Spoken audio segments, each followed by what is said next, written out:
Ya, shalom, selamat malam buat teman-teman semua yang ada di Indonesia dan selamat pagi buat teman-teman yang ada di Amerika dan selamat siang buat teman-teman yang ada di Eropa ya. Malam hari ini kita kembali untuk mengikuti pelajaran yang ketiga, pertemuan yang ketiga dari buku seri Sejarah Penebusan 1. Kenapa kita harus belajar dari buku ini? Karena buku ini sudah mendapat penghargaan ya. Karena melalui buku ini kita akan mengetahui isi Alkitab di kitab Kejadian 5 dan Kejadian 11 nantinya khususnya. Nah, pelajaran sejarah penebusan ini sudah sungguh sangat memberkati termasuk saya pribadi dan ada orang juga di sini yang namanya Ibu Rahel ya, dia juga sudah mengalami, bahkan operator kami Pak Petra juga sudah mencicipi bagaimana dengan belajar sejarah penebusan yang sangat memberkati kita semua. Bapak Ibu jangan kemana-mana ya, saya mau menyapa dulu pendeta narasumber kita. Pak Pendeta, apa kabar? Shalom, baik Ibu.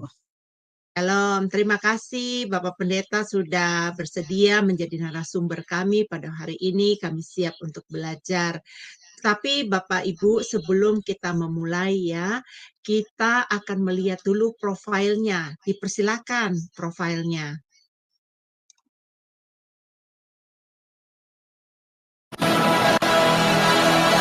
Shalom semua, berjumpa kembali dengan Firman Adonai. Dan pada kesempatan kali ini kita akan berkenalan dengan pembicara kita, yakni Bapak Pendeta Judy M. Lengkong. Dan berikut adalah profil singkat dari beliau. Nama lengkap Pendeta Judy B. M. Lengkong, Eskom, MD, MTH, Demin. Beliau lahir di Manado pada tanggal 21 Oktober tahun 1979. Alma mater, Sarjana Komputer Eskom di Universitas Bina Nusantara, Jakarta pada tahun 2003. Master of Divinity MD di The Presbyterian General Assembly Theological Seminary, Florida, US pada tahun 2010.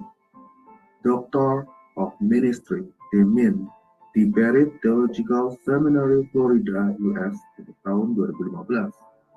Master Teologi MTH di STT Bethesda, Bekasi pada tahun 2021. Pelayanan Pendeta di Gereja Presbyterian Bukit Sion Indonesia di Jalan Telaga Warna 1, Nomor 2, Puri Cinere, Depok.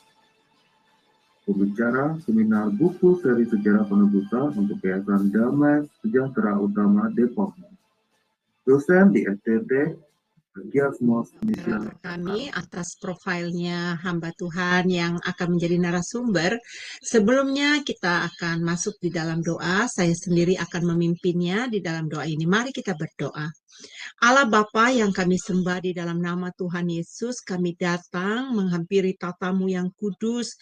Kami berkumpul saat ini ya Bapa, menunggu berkat yang dari Engkau secara spesial kepada kami yang mau mengikuti pelajaran sejarah penebusan. Puluhan tahun yang lalu Bapak Engkau memberikan pengajaran ini melalui senior pastor kami, Pendeta Abraham Pak. Begitu banyak sekolah-sekolah teologi di seluruh dunia yang menerima pengajaran ini dengan baik ya Bapak.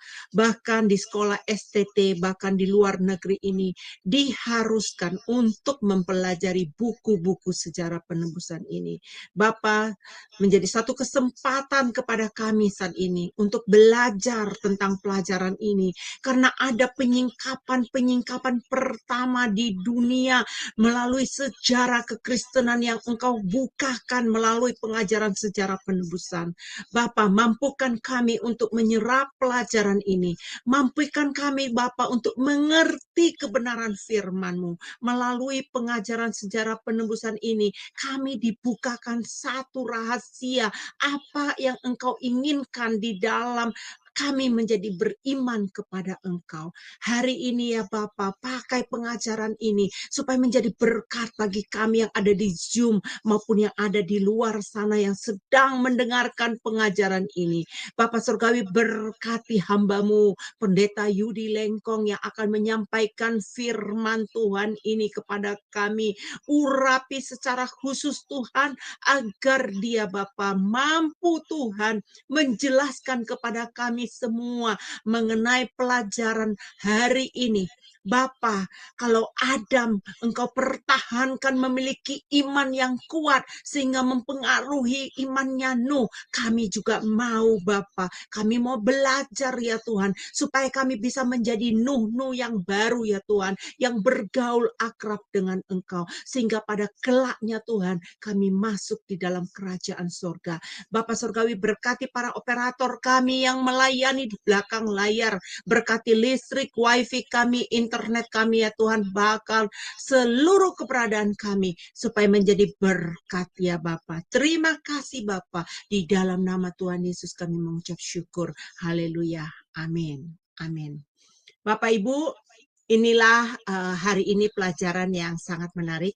Bapak Ibu mau tahu apakah Adam mempertahankan imannya? Kalau mau tahu lebih lanjut, bagaimana pengaruhnya terhadap imannya Nuh? Kita kan tahu ya, Nuh itu terangkat, orang yang pertama sekali yang diangkat yang diubah ya, naik ke surga itu adalah siapa? Nuh. Nah, mari kita mengikuti pengajaran selengkapnya dari hamba Tuhan Pendeta Yudi, dipersilakan.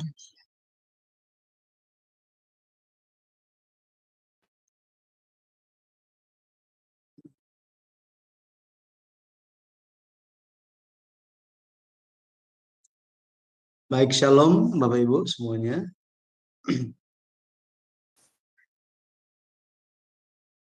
Ya, hari ini kita akan melanjutkan pelajaran kita. Tadi Ibu Heni telah memberikan pengantar sedikit. Mungkin karena terlalu semangat, jadi dibilangnya karena ini ditulisnya Nuh gitu ya, jadi Nuh yang terangkat ke surga. Tapi maksudnya Henok gitu ya. Henok itu terangkat ke surga, tetapi Iya, saya pengaruh. maaf, ya benar, saya maaf, Ya, saya ralat ya. itu semangatnya. Baik, jadi bagaimana Adam ini memiliki pengaruh kepada Henok sampai dia terangkat ke surga, dan bagaimana Adam ini pengaruhnya bahkan sampai kepada Nuh, ya, sampai kepada Nuh. Ini kita akan lihat bersama-sama. Tapi hari ini kita akan khusus kepada Nuh. Mengenai Henok kita akan bahas dalam pertemuan selanjutnya. Baik, jadi hari ini kita akan lihat bersama-sama tentang pengaruh Adam kepada iman Nuh. Di dalam pertemuan yang pertama, kalau kita kembali lagi gitu ya, telah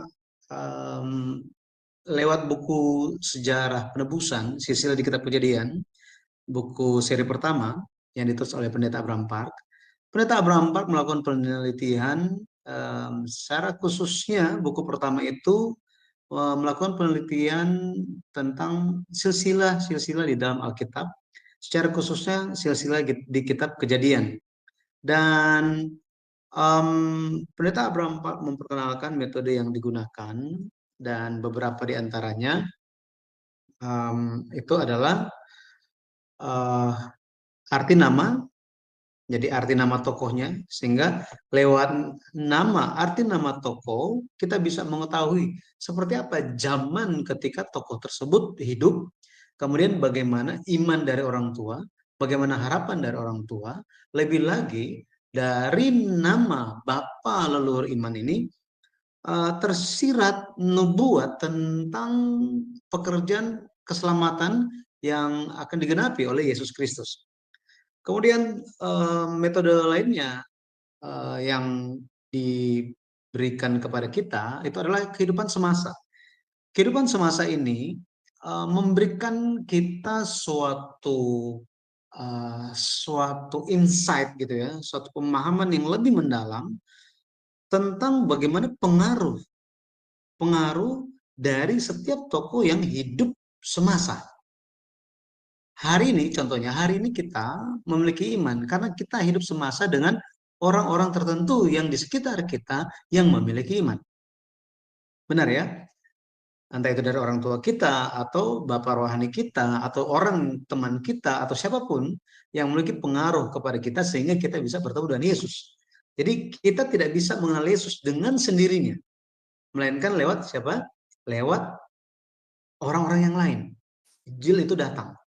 Nah, mungkin ada yang bilang, oh itu kan bisa saja wahyunya turun langsung. Nah, itu special case kalau Tuhan mau, gitu ya. Tetapi kehidupan semasa di sini memberikan kita suatu petunjuk untuk mempelajari bagaimana tokoh-tokoh tersebut di dalam silsilah mereka telah hidupnya seperti apa. Kemudian hal yang kita perlu perhatikan di dalam silsilah itu adalah apakah tokoh-tokoh tersebut diberikan informasi tambahan atau tidak. Jadi biasanya diberikan dipanggil gitu kan, Adam, Set, Enos, Kenan, Mahalalel, Yared, Henok. Nah, terhadap Henok ada informasi tambahan yang diberikan di Kejadian pasal 5, itu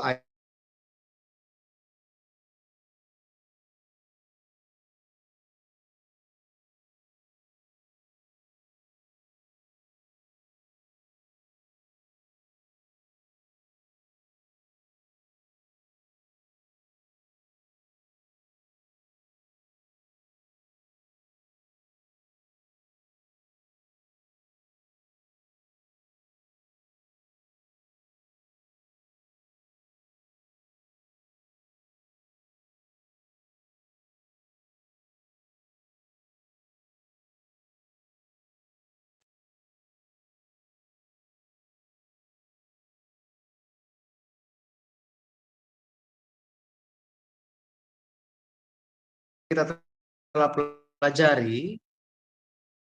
Kalau kita lihat Kejadian pasal 5, Kejadian pasal 5 ayat yang pertama, di situ dikatakan, inilah daftar keturunan Adam. Inilah daftar keturunan Adam. Ze Sefer Toldot Adam. Nah, di sini bukan sekedar daftar keturunan, tetapi kata daftar di sini di dalam bahasa Ibrani adalah sefer. Sefer yang berarti buku atau kitab atau dokumen resmi. Sehingga kita telah lihat bersama-sama juga Kejadian pasal 5, meskipun dia di dalam Alkitab hanya 1 lembar, tetapi dari sudut pandang Tuhan itu merupakan suatu buku karena mengandung sejarah sebanyak 1000 atau selama 1056 tahun. Ya, 1056 tahun dari Adam sampai kepada Nuh. Dari Adam sampai Nuh. Nah, kalau kita lihat arti nama mereka, ini di Kejadian pasal 5 ya. Kejadian pasal 5, ini nama-nama yang muncul di situ. Adam, Set, Enos, Kenan, Mahalalel, Yared, Henok, Metusalah, Lamek, Nuh. 10 generasi dari Adam sampai Nuh. Di sebelah kanan itu ada arti nama mereka.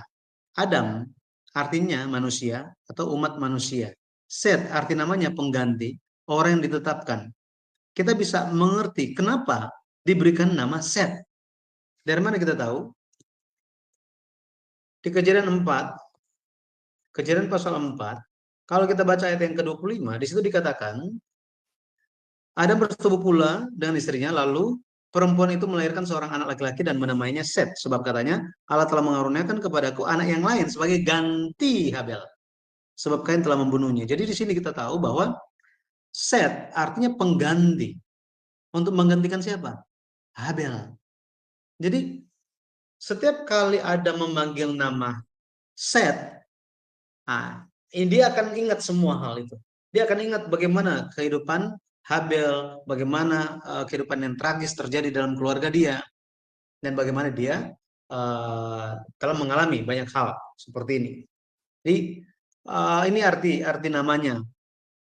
Jelasnya itu di buku Silsilah di Kitab Kejadian, seri pertama Sejarah Perebusan yang ditulis oleh Pendeta Abraham Park, dicatat tentang mereka ini dan bisa mengenal siapa tokoh-tokoh ini, seperti apa mereka telah hidup.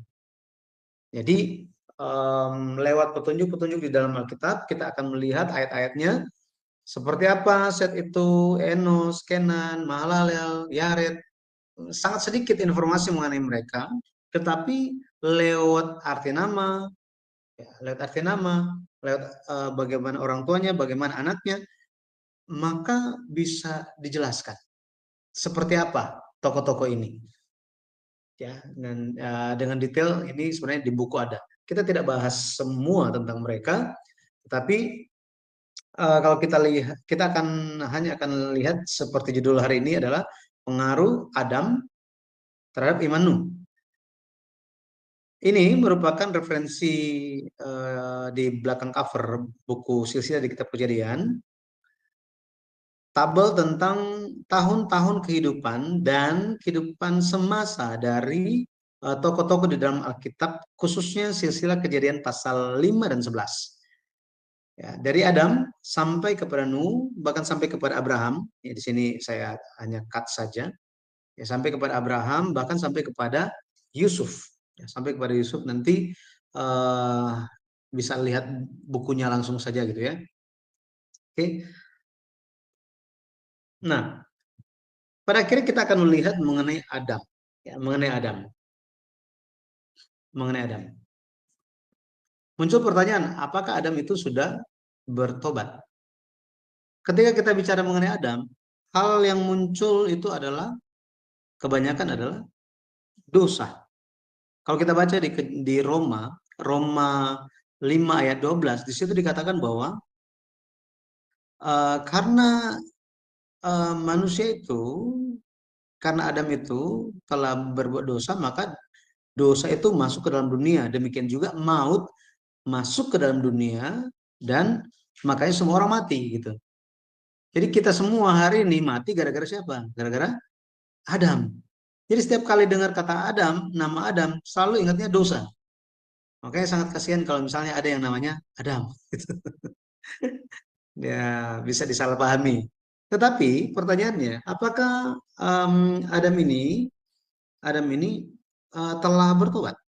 Gitu ya, telah bertobat.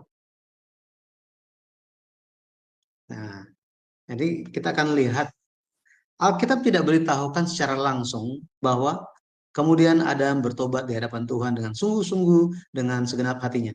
Tidak ada itu. Tidak ada statement seperti itu.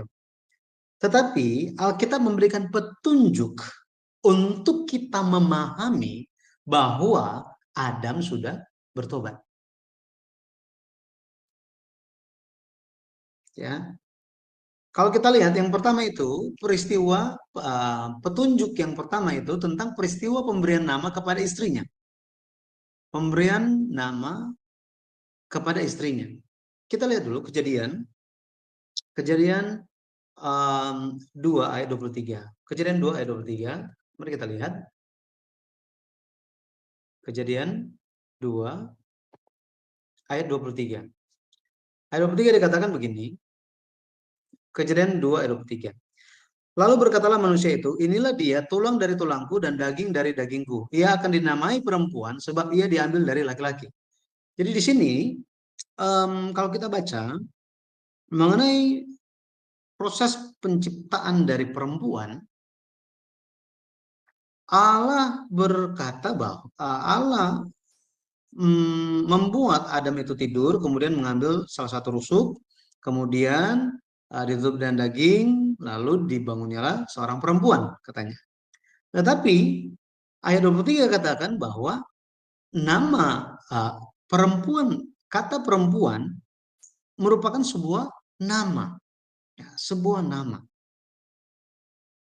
Makanya ketika orang menikah dikatakan bahwa mungkin di luar negeri, di Amerika khususnya, sering kali disebutkan seperti ini. Ya, kemudian mereka, this is man and wife. Now I pronounce you as man and wife. Laki-laki dan man, laki-laki atau manusia, dan istri katanya. Gitu ya. Istri. Nama istri itu siapa? perempuan. Nah, perempuan di sini inilah dia tulang dari tulangku dan daging dari dagingku. Ia akan dinamai perempuan sebab ia diambil dari laki-laki. Kalau kita lihat tatanan bahasa Ibraninya, 6 kata perempuan itu diulang beberapa kali. Kata dia di sini sebenarnya perempuan. Perempuan. Kemudian di sini ada ia, perempuan. Iya, perempuan. Jadi perempuan ini muncul sampai 4 kali. Inilah perempuan. Perempuan akan dinamai perempuan sebab perempuan. Jadi kata perkataan manusia ini atau perkataan Adam itu menunjukkan bagaimana ekspresi kecintaan dia, bagaimana dia sangat puas bahwa apa? Bahwa semua yang diperlukan untuk seorang perempuan itu ada di sini. Yaitu siapa? Istrinya. Jadi this is the best gitu ya, the best. Akan tetapi kalau kita lihat setelah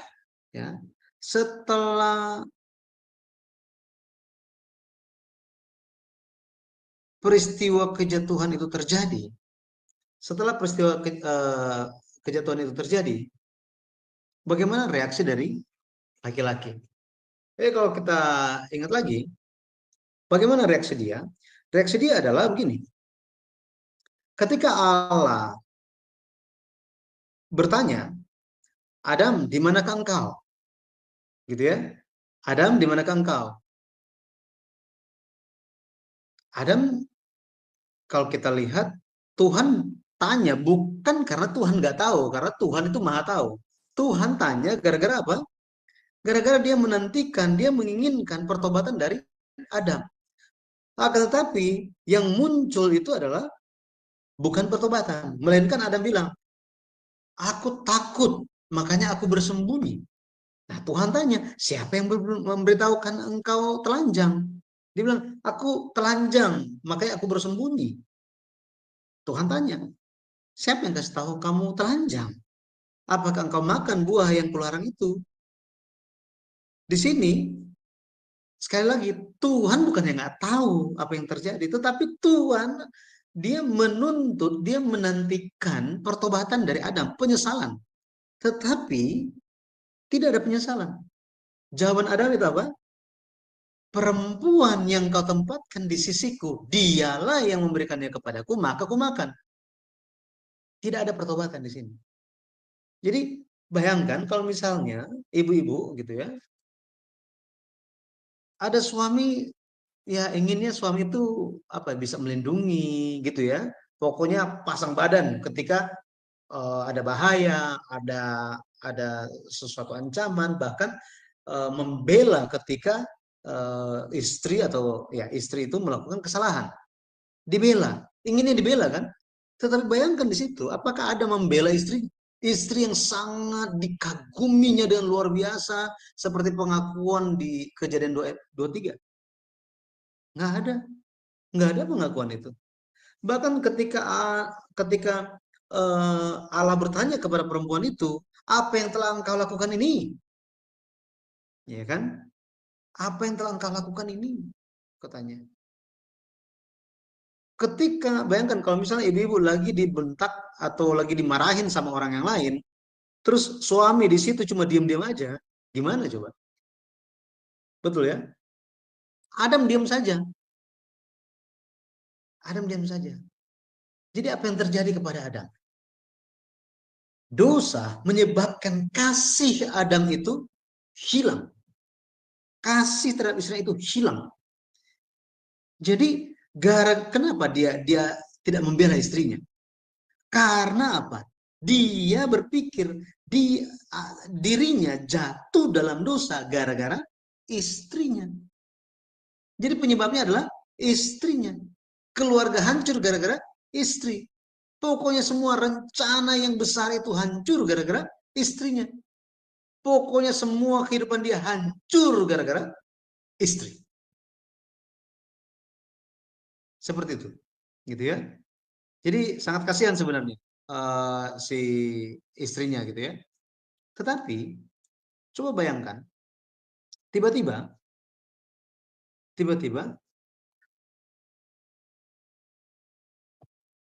Adam memberi nama kepada istrinya. Kejadian 3 ayat 20. Kejadian 3 ayat 20. Manusia itu memberi nama Hawa kepada istrinya, sebab dialah yang menjadi ibu semua yang hidup. Bayangkan, kata Hawa ini artinya hidup. Artinya hidup. Ini positif sekali artinya. Nah, sebelumnya Adam berpikir bahwa apa? Bahwa hidupnya, rencananya, masa depannya, kehidupan dia itu hancur gara-gara istrinya. Sekarang dia sementara berbicara apa? Kehidupan dia akan dipulihkan lewat istrinya. Makanya dia kasih nama Hawa kepada istrinya. Ibu-ibu mungkin pernah lihat suaminya gitu ya. Satu saat dia seperti apa, tiba-tiba dia sudah berubah gitu. Berarti kan ada sesuatu yang terjadi di antara perubahan itu kan. Ada yang menyebabkan dia berubah. Sama, ada yang menyebabkan Adam itu berubah. Ada yang menyebabkan dia berubah. Adam yang awalnya menyalahkan istrinya, sekarang dia menaruh keyakinan, pengharapan bahwa pemulihan itu akan terjadi lewat istrinya. Makanya dikasih nama hidup untuk istrinya. Apa yang menyebabkan perubahan ini? Faktor penyebab perubahan Adam itu adalah janji keturunan perempuan di Kejadian 3 ayat 15. Di Kejadian 3 ayatnya yang ke-15. Coba kita lihat. Apa yang terjadi? Kejadian 3 ayat yang ke-15. Aku akan mengadakan permusuhan antara engkau dan perempuan ini, antara keturunanmu dan keturunannya. Keturunannya akan meremukkan kepalamu dan engkau akan meremukkan tumitnya. Di sini, ketika Tuhan sementara berbicara kepada ular, Tuhan berkata, akan ada permusuhan. Ini permusuhan di sini adalah kalau bahasa aslinya itu bicara tentang memang pertempuran itu yang sangat dahsyat sampai berdarah-darah gitu. Ini.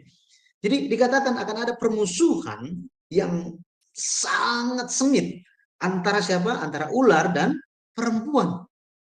Siapa perempuan di situ? Istrinya Adam kan? Antara keturunanmu, keturunan ular, dan keturunannya. Nya di sini siapa? Keturunan perempuan.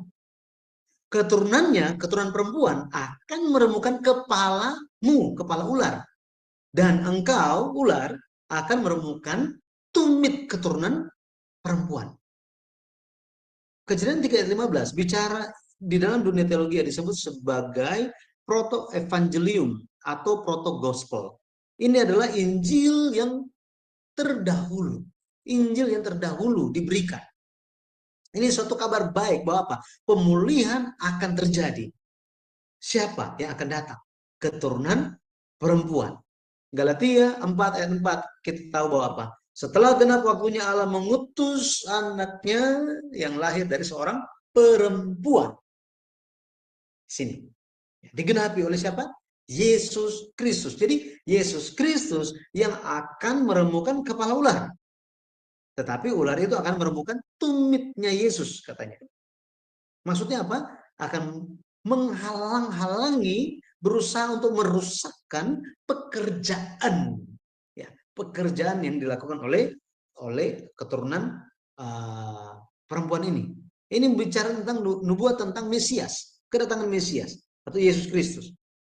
Maka kita bisa lihat apa? Adam bisa berubah. Adam bisa memiliki pengharapan lagi. Adam bisa diperbaharui lagi. Adam masa depannya akan cerah lagi. Gara-gara apa? Gara-gara janji keturunan perempuan. Ini yang menyebabkan dia berubah.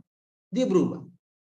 Itu sebabnya kita bisa lihat bagaimana Adam pun dia akan introspeksi diri. Adam, dia yang pertama-tama menerima firman dari Allah. Allah tidak berikan firman-Nya langsung kepada perempuan, kepada istrinya. Itu sebabnya Adam memiliki suatu kewajiban untuk mengajarkan firman kepada istrinya. Tetapi di sisi yang lain, sang istri harus proaktif belajar. Seperti ini. Jadi Adam harus mengajar dengan rajin, aktif mengajar, istri ya, istrinya harus apa? Harus proaktif belajar. Seperti ini. Jadi tidak bisa sepihak, harus dua belah pihak. Bayangkan kalau misalnya di gereja, pendeta lagi khotbah, kemudian jemaatnya tidur. Betul kan? Nggak nyampe akhirnya firmannya. Sama, gitu ya. Kalau misalnya jemaat pun memiliki pertanyaan, ingin supaya dijelaskan firman Tuhan, tetapi pendetanya nggak ada waktu, bagaimana? Tidak bisa terjadi, ya. Tetapi lewat pemberian nama kepada istrinya, di sini memberikan petunjuk bahwa Adam telah bertobat. Berikutnya peristiwa pemberian nama kepada Kain. Kejadian 4 ayat 1. Kemudian manusia itu bersetubuh dengan Hawa istrinya dan mengandunglah perempuan itu lalu melahirkan Kain. Maka kata perempuan itu, aku telah mendapat seorang anak laki-laki dengan pertolongan Tuhan. Kain, terlepas dia itu nantinya dia jadi jahat, gara-gara itu dia tidak berjaga-jaga di dalam imannya. Tetapi ketika dia lahir, mamanya yaitu Hawa itu memberikan pengakuan bahwa apa? Dia telah mendapat, dia telah Kain gitu ya. Seorang anak laki-laki dengan pertolongan Tuhan. Tanpa pertobatan, tanpa percaya kepada Tuhan, tanpa bersandar kepada Tuhan, berharap kepada Tuhan, tidak mungkin Hawa memberikan pengakuan seperti ini. Betul ya? Tidak mungkin. Tetapi Alkitab mencatat pengakuan iman sang istri. Luar biasa. Maka kita bisa tahu bahwa mereka, Adam maupun Hawa, mereka telah bertobat. Ya. Jika Adam belum bertobat, maka dia akan protes, jangan kasih nama Kain, kasih nama yang lain. Itu. Kemudian bukti berikutnya, peristiwa anak-anak Adam memberikan persembahan. Kejadian 4 ayat 3 sampai 4. Setelah beberapa waktu lamanya, maka Kain mempersembahkan sebagian dari hasil tanah itu kepada Tuhan sebagai korban persembahan. Habil juga mempersembahkan korban persembahan dari anak sulung kambing dombanya, yakni lemak-lemaknya. Maka Tuhan mengindahkan Habil dan korban persembahannya itu. Jadi mereka bisa memberikan persembahan, anak-anak bisa memberikan persembahan. Gara-gara apa? Gara-gara pengaruh orang tua. Pengaruh orang tua. Tanpa pertobatan, tidak akan mungkin dia akan ajarkan anak-anaknya berikan persembahan. Kemudian, bukti yang lain, peristiwa kelahiran Set, pengganti Habel. Kejadian 4 ayat 25. Adam bersetubuh pula dengan istrinya, lalu perempuan itu melahirkan seorang anak laki-laki dan menamainya Set. Sebab katanya, Allah telah mengaruniakan kepadaku anak yang lain sebagai ganti Habel, sebab Kain telah membunuhnya. Jadi nggak perlu orang kasih tahu Adam bertobat, makanya nggak perlu. Sejak peristiwa Habel itu mati, Adam selalu apa? Selalu berpikir, selalu merenungkan. Aduh, saya sudah lakukan dosa, kemalangan, buah baik dan jahat itu kumakan. Pada akhirnya baik dan jahat itu pun ada di dalamku, ada di dalam keluargaku. Ada. Ya. Hari ini kita semua, siapa yang enggak cuma ada baiknya saja? Ya, siapa yang cuma ada jahatnya saja? Dua-duanya ada di semua manusia. Ya, kecuali dia hilang, ya, ada sesuatu yang salah dalam kepalanya gitu ya. Tetapi kalau kita lihat di sini, sekali lagi, Adam memberikan pengakuan Allah mengaruniakan kepada Allah telah mengaruniakan kepada. Dia sangat menyesali kemalangan terjadi kepada keluarga dia. Ya, jadi ini merupakan bukti-bukti ya, bagaimana Adam telah bertobat. Ya, Adam telah bertobat. Moga-moga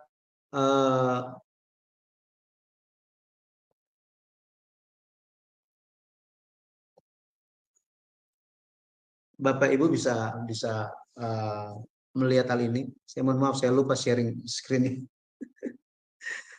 Oke, jadi tadi tentang faktor keturunan, faktor penyebab perubahan Adam, yaitu karena janji keturunan perempuan di Kejadian 3 ayat 15. Kemudian peristiwa pemberian nama kepada Kain, ya, Kain ini karena dia telah mendapatkan seorang anak laki-laki dengan pertolongan Tuhan. Kemudian lewat peristiwa pemberian persembahan dari Kain dan Habel. Dan tadi tentang kelahiran Set, ya. Jadi kita telah lihat bersama-sama bahwa Alkitab memberikan petunjuk Adam telah bertobat. Jadi Bapak Ibu jangan ragu-ragu untuk melihat apa adanya Alkitab sebagai firman Tuhan yang telah memberikan petunjuk bagaimana Adam telah bertobat. Ya. Kita lanjut. Lewat Kejadian pasal 5, ada suatu pesan yang sementara ditunjukkan sebenarnya.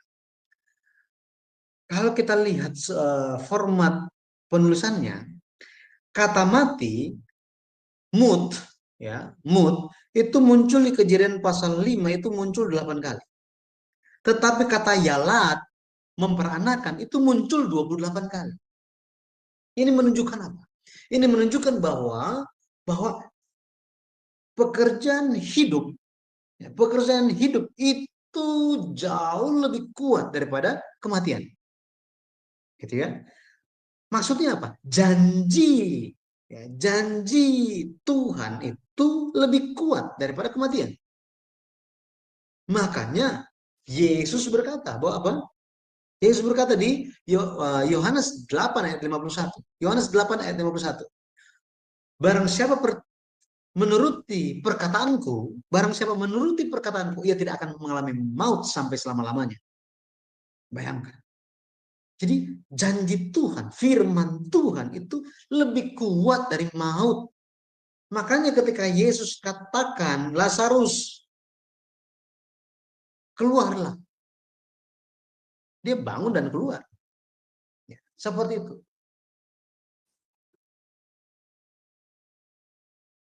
Makanya pekerjaan kedatangan Mesias itu tidak akan ada yang bisa menghentikannya. Tidak akan ada yang bisa menghentikan jalan kedatangan Mesias yang telah dijanjikan. Ada banyak usaha yang telah dipakai setan untuk menghentikan jalan kedatangan Mesias. Yang pertama apa? Tadi, Kain. Kain dipegang, pada akhirnya direbut. Menjadi milik siapa Kain jadinya? Milik si jahat kan? Terus dipakai untuk bunuh Habel. Ini pekerjaan setan yang mau menghentikan jalan kedatangan Mesias.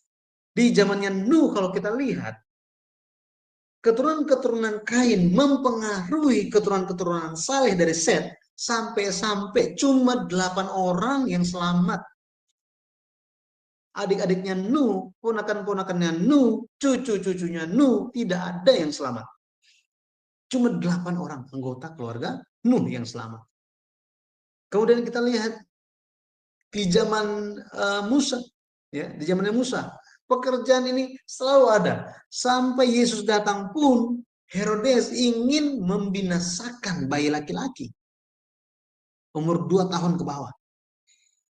Ini, tetapi setiap pekerjaan iblis, pekerjaan kejahatan tidak bisa menghentikan jalan kedatangan Mesias. Karena Tuhan sudah janji. Sama seperti itu, kita semua yang hadir hari ini, bagi kita, Tuhan akan pegang iman kita. Ya, Tuhan akan pegang kita sampai akhir. Nggak ada yang bisa merebut kita dari tangan Bapa. Itu sebabnya mari kita senantiasa untuk mencari Tuhan. Ya. Oke, nah, akhirnya Adam dan Lamek. Ini Lamek ini siapa sih? Lamek ini papanya Nuh. Kita kan lagi mau lihat pengaruh Adam terhadap iman Nuh. Nuh itu punya iman yang luar biasa. Itu datang dari mana?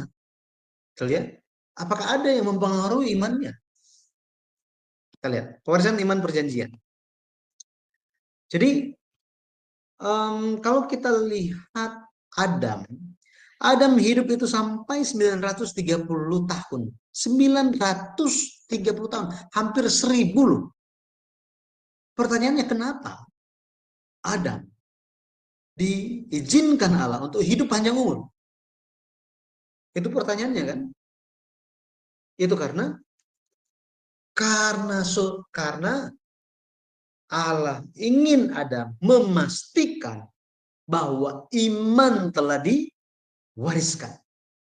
Iman telah diwariskan. Nah, ini pun menjadi tugas bagi kita semua. Kita harus cek dan pastikan apakah iman terhadap Yesus Kristus, percaya kepada firman di dalam Alkitab, apakah ini dimiliki juga oleh anak-anak kita, oleh anggota keluarga kita. Ya. Nah, jadi kalau kita lihat di sini Adam, ya, ini Nuh generasi ke-10. Generasi ke-10. Kalau kita lihat, ya ini kita zoom gitu ya. Kita zoom. Adam, dia hidup sampai siapa sih? Adam dia hidup sampai kepada Lamek. Sampai kepada Lamek ini. Kalau kita lihat tabelnya. Berapa lama Adam hidup dengan Lamek ini? Generasi ke-9. Jadi bapak-bapak, ibu-ibu bisa, kalau metode manual mau hitung, itu bisa hitung misalnya Adam, dia 130 tahun waktu Set lahir kan? Nah, dia dapat cucu umur berapa? Sini. Ya kan? Waktu Set 105 tahun, Enos lahir. Maka 130 ditambah usia anaknya waktu dapat anak 105 tahun, maka kita tahu bahwa ini umur Adam waktu dapat cucu yang namanya Enos ini umurnya adalah 235. Kemudian waktu Kenan lahir, dia umurnya berapa? Ini umur Adam semua nih, yang di sebelah kiri ini, yang warna hitam, angka-angka warna hitam. Jadi waktu Kenan lahir, Adam berumur 325 tahun. Waktu Mahalalel lahir, Adam berumur 395 tahun. Waktu Yared lahir, Adam berumur 460 tahun. Waktu Henok, Henok yang diubah, diangkat, hidup-hidup ke surga. Dia lahir, Adam umur berapa? 622. Nah, nanti dalam kesempatan berikutnya kita akan bahas mengenai Henok ini. Nah, Metusalah, dia lahir waktu Adam umur berapa? Umur 687. Lamek generasi ke-9, lahir waktu Adam umur berapa? 874 tahun. 874 tahun. Setelah Lamek lahir, Adam masih hidup sampai umur 930 tahun. Maka untuk mencari hidup semasa ini, tahun hidup semasa ini berapa lama, maka usia waktu Adam mati 930 tahun dikurangi dengan usia Adam waktu Lamek lahir. 930 tahun dikurang 874 tahun, kita akan dapat 56 tahun. Apa arti 56 tahun ini? Artinya adalah Adam dan Lamek, generasi ke-9, papanya Nuh, hidup semasa selama 56 tahun. Dan mewariskan iman. Dan mewariskan iman. 56 tahun kehidupan semasa antara Adam dan Lamek, papanya Nuh ini merupakan penyingkapan pertama di sepanjang sejarah dunia. Ya, nggak ada yang komplain mengenai hal ini, statement ini. Nggak ada yang tahu mengenai hal ini. Tetapi Tuhan memberikan pencerahan Roh Kudus terhadap pendeta Abraham Park yang berdoa di atas gunung. Dia berdoa di atas gunung, salah satu gunung yang tertinggi di Korea. Tuhan berikan pencerahan kepada beliau. Dia baca Alkitab itu 1800-an kali. Bukannya dapat wahyu, bukan. Bukannya dapat sesuatu, bukan. Tetapi berdasarkan kasih karunia Tuhan yang bekerja dengan kuat di dalam pendeta Abraham Park, dia semua firman Tuhan yang dia baca itu tampil sebagai film di dalam apa yang dia lihat. Ya, seperti ini. Mungkin muncul pertanyaan, apakah ada bukti bahwa Adam ini telah mewariskan iman kepada Lamek? Atau apakah ada bukti Lamek itu telah menerima warisan iman perjanjian? Ada. Kejadian 5 ayat 29. Lamek bilang apa? Ayat 28 bilang, Lamek, ya, dia umur sekian, dia dapat seorang anak laki-laki. Jadi nggak langsung dikasih nama. Nggak langsung dikasih nama, tetapi diberitahukan apa? Dia mendapatkan seorang anak laki-laki. Coba kita lihat. Kejadian 5 ayatnya yang ke-28 dikatakan begini. Setelah Lamek hidup 182 tahun, ia memperanakan seorang anak laki-laki. Biasanya apa? Biasanya, coba cek Metusalah. Setelah Metusalah hidup 187 tahun, ia memperanakan Lamek. Jadi langsung dikasih tahu namanya. Kalau kita baca lagi gitu ya, ayat 21. Setelah Henok hidup 65 tahun, ia memperanakan Metusalah. Jadi nama papanya, kemudian langsung nama anaknya. Tetapi di ayat yang ke-28, bentuk pencatatannya berbeda.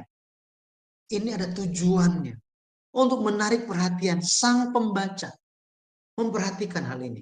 Setelah Lamek hidup 182 tahun, ia memperanakan seorang anak laki-laki. Ayat 28 bilang apa? Dan memberi nama Nuh kepadanya. Nah, di sini. Apa pengakuannya? Anak ini akan memberi kepada kita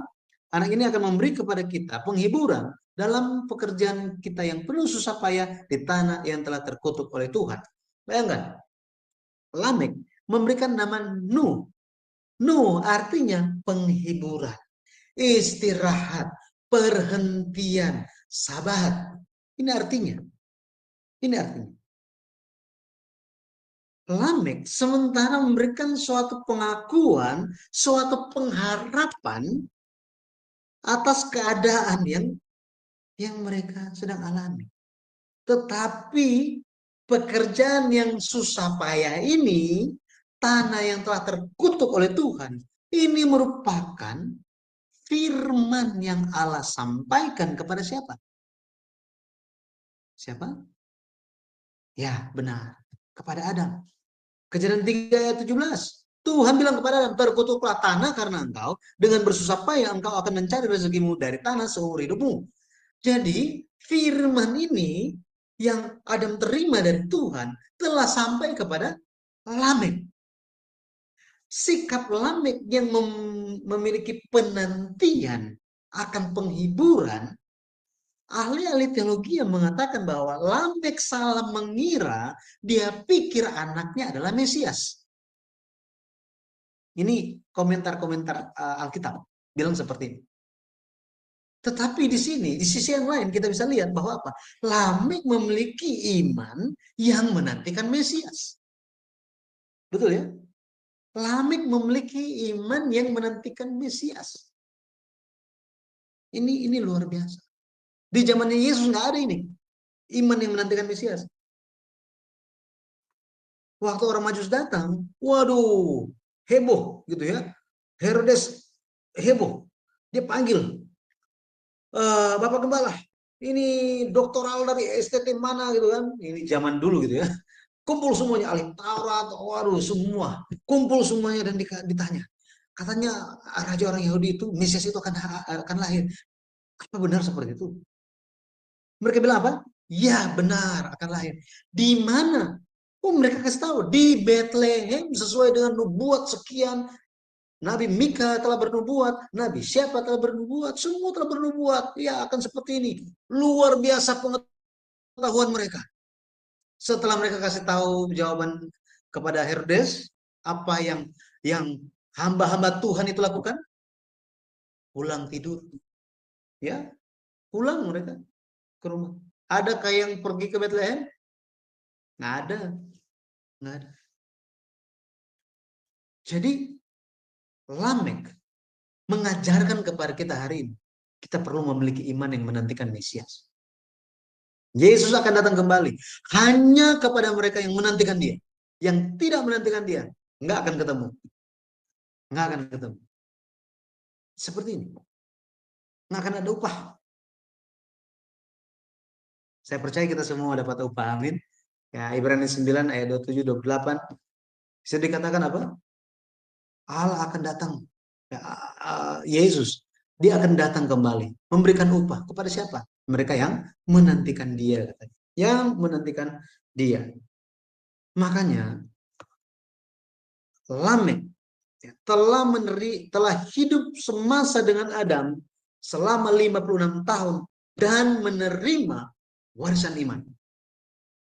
Itu sebabnya Adam yang telah bertobat, Adam yang pernah hidup di dalam Taman Eden, kira-kira dia bicara apa kepada Lamek ini? Gitu ya. Lamek telah menerima warisan iman dengan sangat-sangat baik. Jadi kita bisa lihat, ya, kita bisa lihat bagaimana 56 tahun kehidupan semasa antara Adam dan Lamek, warisan iman telah terjadi. Jadi hari ini kita masih hidup sampai umur sekian, saat ini, hari ini, jangan lupa ada tugas bagi kita. Ya, saya sebulan sekali saya pergi pelayanan di Malang, itu di Malang ada sekitar 150-an lansia. Lansia.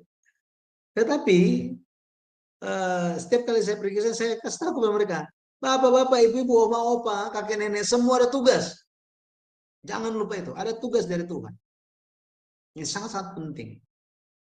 Ya, ceritakan. Apa yang telah diterima, apa yang dipahami, ceritakan. Ya. Ceritakan kepada cucu. Ya, ceritakan juga kepada anak gitu ya. Karena kebanyakan kenapa ke cucu? Karena anaknya sibuk bekerja. Jadi jadi cucu-cucu ini dititipkan kepada oma-opanya. Nah, itu merupakan suatu kesempatan yang sangat baik untuk mewariskan iman. Sangat-sangat baik. Gitu ya. Nah, ini telah kita lihat bagaimana pewarisan iman telah terjadi. Jadi, kesadaran akan firman, ya, kesadaran akan firman menuntun seorang Lamek memberi nama Nuh kepada anak laki-laki yang lahir baginya. Nuh artinya apa? Sabat, istirahat, penghiburan. Dari banyak tokoh di dalam Alkitab, Tuhan Yesus bilang apa? Kedatangan anak manusia itu sama seperti zaman Nuh. Bahasa aslinya sama seperti hari-hari Nuh. Jadi saya rekomendasikan saudara-saudari semuanya, Bapak Ibu, untuk membaca buku seri sejarah penubusan. Yang pertama, situ kita bisa mengenal Nuh lebih dalam lagi, lebih mengenal bagaimana kehidupan dari setiap tokoh di dalam kitab Kejadian. Ya. Baik, berikutnya mari kita secara khususnya kita lihat tentang Nuh. Mengenai Nuh, Nuh hidup semasa dengan Abraham selama 58 tahun. Nuh hidup semasa dengan Abraham selama 58 tahun. 58 tahun. Ini sebenarnya pembahasan ini mungkin di dalam yang kelima kita akan lihat. Tetapi saya pikir ya kita bahas saja karena ini langsung tentang Nuh, bagaimana Nuh juga yang telah menerima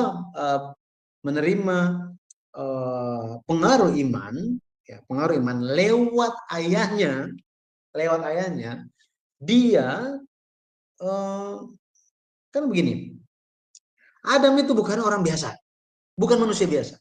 Dia pernah hidup di Taman Eden sebelum kejatuhan. Sebelum kejatuhan.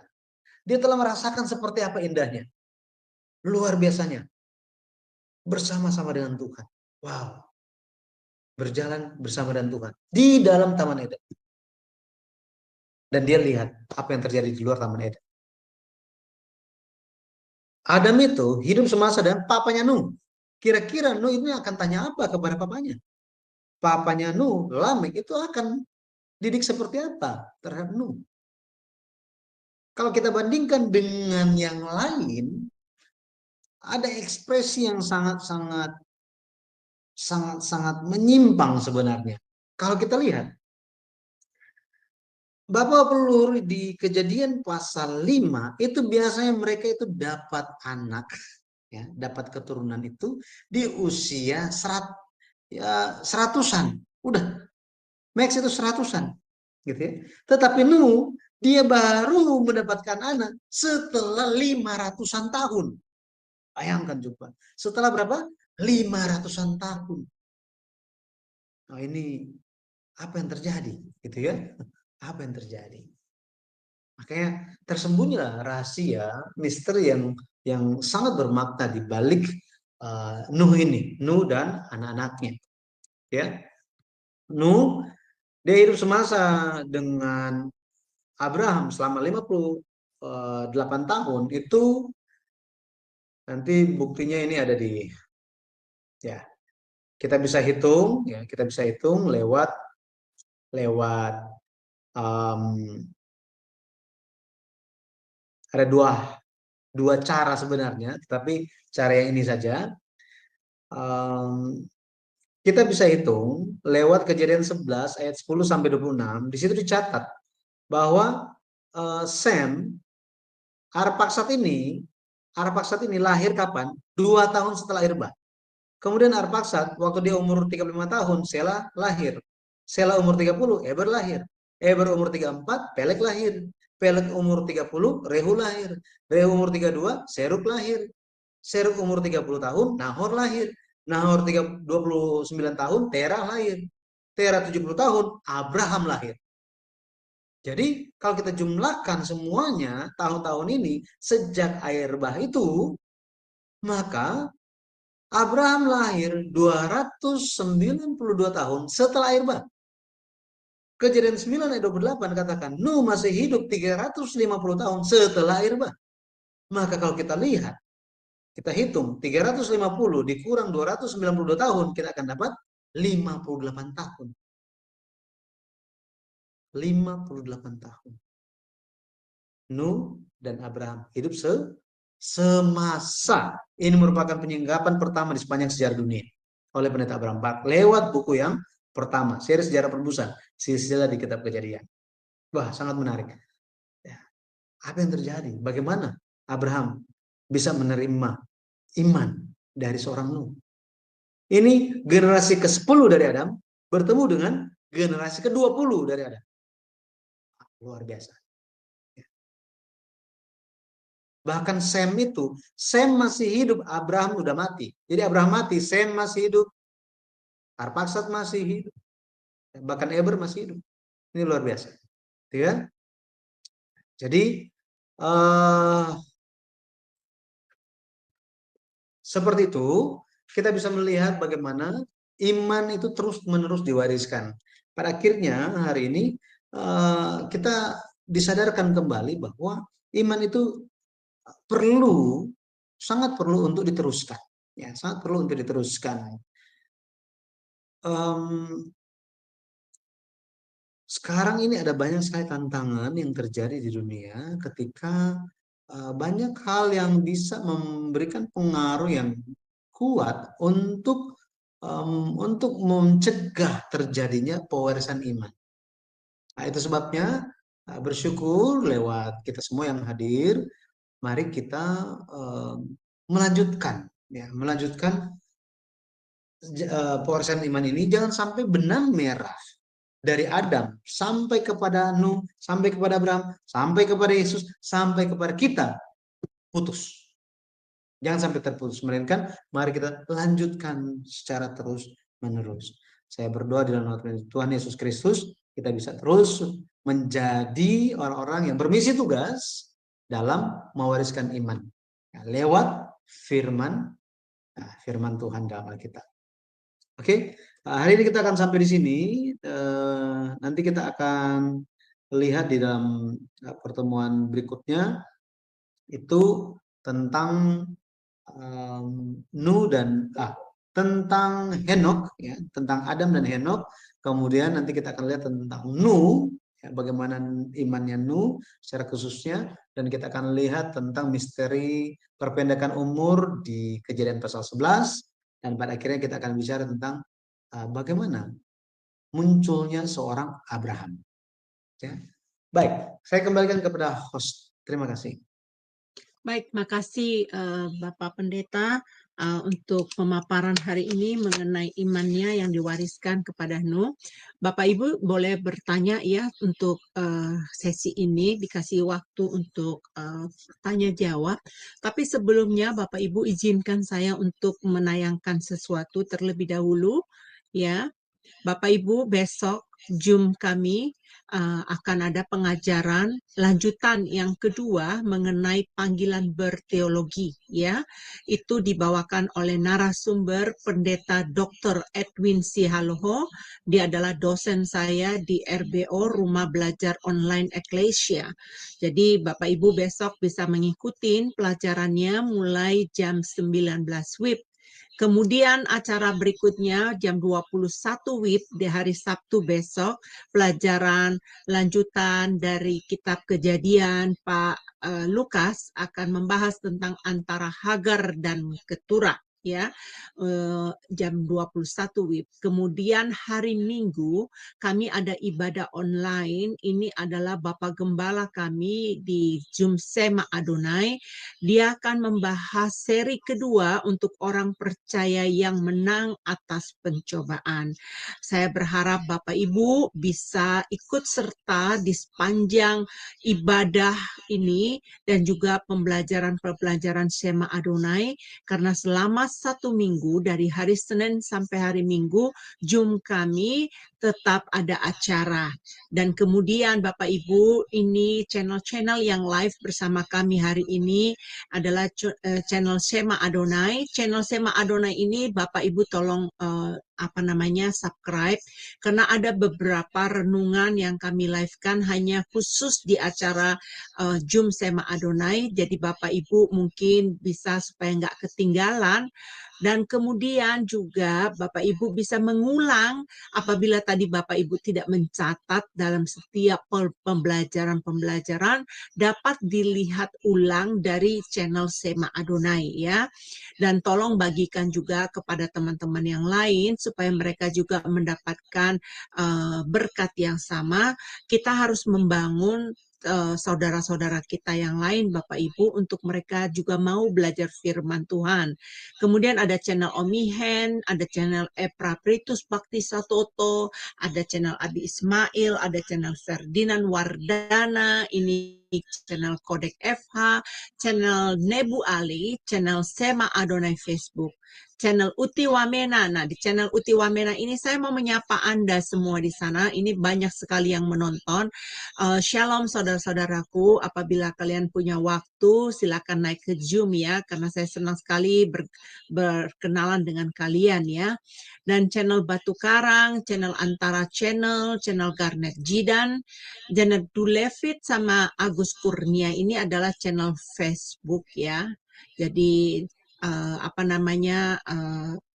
ini dia channel Facebook. Oh iya Bapak Ibu, kami juga sudah punya channel Facebook Sema Adonai Facebook yang baru kami buat. Mungkin Bapak Ibu juga bisa like di sana. Dan ada channel King Alexander. Itu channel-channel yang live bersama kami. Baik Bapak Ibu yang terkasih di dalam Tuhan, saya saat ini membuka mute-nya untuk Sister Rahel nih, yang cinta akan kebenaran firman Tuhan dalam pengajaran sejarah penebusan. Dipersilakan sis untuk bertanya. Silakan. Shalom, Pak Pendeta Shalom. Ibi, Sis Henny. Shalom Ibu. Ya, saya mau menanyakan istri Kain itu yang dijelaskan di Kejadian 6 ayat 2 itu ya, Pak. Jadi sebelum penciptaan Adam dan Hawa. Kemudian anak-anak Set itu adalah dia kawin dengan anak-anaknya, turunannya Kain, ataukah dengan perempuan-perempuan sebelum masa Adam. Nah, kemudian yang kedua, saya mau nanyakan tentang Nuh. Pembuatan bahtera itu sebenarnya yang kalau Pendeta Abraham Park kan 70 sampai 80 tahun. Tetapi mengapa ada yang mengira 120 tahun? Itu Pak Pendeta, terima kasih. Baik, terima kasih Ibu udah tanya. Jadi kalau kita, ini saya dari yang nomor 2 dulu ya.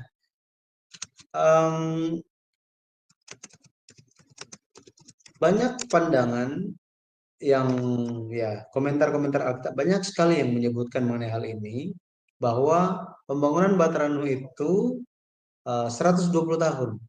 Itu karena ada satu ayat di Kejadian pasal 6 ayat yang ketiga. Kejadian 6 ayat yang ketiga. Jadi kalau saya share screen-nya, saya bacakan ya. Kejadian 6 ayat yang ketiga dikatakan begini. Berfirmanlah Tuhan, rohku tidak akan selama-lamanya tinggal di dalam manusia, karena manusia itu adalah daging, tetapi umurnya akan 120 tahun saja.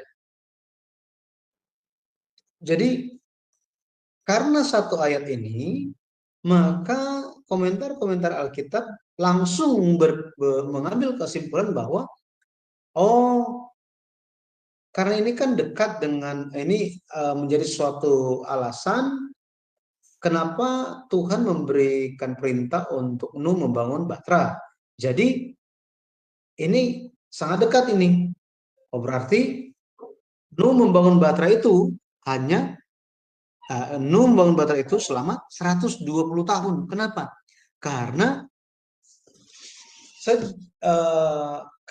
Nuh itu membangun Bahtera, setelah itu Bahtera selesai, air bah itu turun, itu 120 tahun.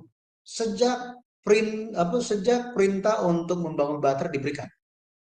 Nah, jadi mereka memberikan kesimpulan seperti itu. Memberikan kesimpulan yang seperti itu. Akan tetapi,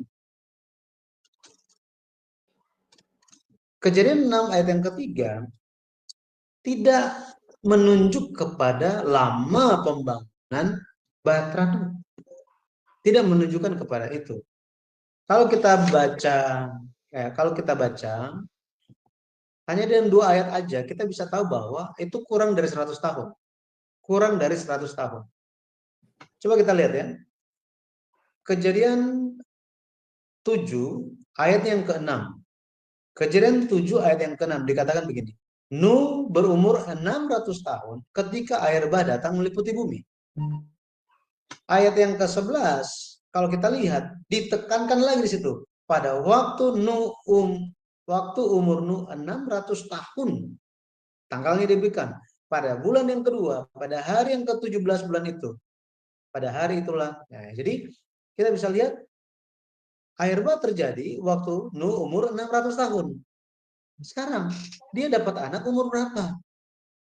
Kejadian 5 ayat yang ke-20 ayat 32 dikatakan bahwa setelah Nuh berumur 500 tahun ia memperakkan Sem, Ham, dan Yafet.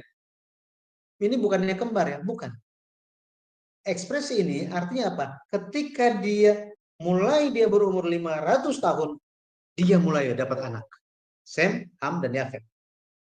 Maka 600 dikurang 500 itu saja sudah 100 tahun. Betul ya? Lebih lagi kalau kita baca perintah Tuhan di Kejadian 6 ayatnya yang ke-18. Ayat yang ke-18 dikatakan apa? Tetapi dengan engkau aku akan mengadakan perjanjian itu. Engkau akan masuk ke dalam Bahtera itu. Engkau di sini bicara tentang Nuh ya. Engkau bersama-sama dengan anak-anakmu dan istrimu dan istri anak-anakmu. Maksudnya apa? Perintah untuk membangun Bahtera diberikan setelah Nuh dapat anak, lebih lagi dapat anak mantu. Bukan cuma satu, tetapi apa? Sem, Ham, dan Yafet sudah married semuanya, cuma belum ada cucu. Maka kalau kita lihat di sini, misalnya gitu ya. Misalnya Sem itu married, Sem, Ham, Yafet itu married, menikah itu ketika umur 20 tahun, misalnya gitu ya. misalnya 20 tahun. Maka dari umur Nuh itu berarti apa? Umur Nuh berarti sekitar 520 tahun. 500 berapa? 20 tahun. 600, ketika umur Nuh 600 tahun, air bah itu terjadi. Misalnya Sem itu menikah, dia umur 520 tahun, maka 600 kurang 520 itu sudah 80 tahun. Sem, Ham, Yafet kalau mereka menikah, misalnya ada jarak 1 tahun di antara mereka menikah, atau ada jarak 2 tahun dan seterusnya, maka pembangunan Batra itu, Nuh membangun Batra hanya sekitar 70 sampai 80 tahun. Jadi itu Ibu, gara-gara satu ayat itu. Tetapi ayat ini sebenarnya di Kejadian pasal 6 ayat 3 lebih ini ada pandangan gitu ya, ada pandangan yang menyatakan begini. 120 tahun ini merupakan jangka waktu yang diberikan Allah kepada manusia sampai apa? Sampai mereka sampai air bah itu diturunkan. Sampai air bah itu diturunkan. Nah, dalam kesempatan selanjutnya mungkin saya akan berikan beberapa petunjuk lagi mengenai hal ini, tetapi orang-orang berpendapat 120 tahun gara-gara ayat ini.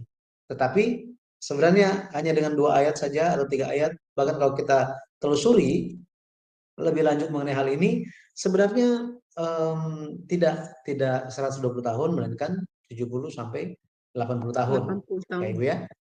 Oke, mengenai istri Kain gitu ya. Kejadian pasal 4 ayatnya yang ke-17 dikatakan bahwa Kain bersetubuh dengan istrinya. Siapa istrinya di sini? Gitu ya. Siapa istrinya di sini? Kemudian keturunan mereka itu tambah banyaknya gitu ya. Tadi Ibu Rahel bicara mengenai Kejadian pasal 6. Kejadian pasal 6 ada ekspresi di situ.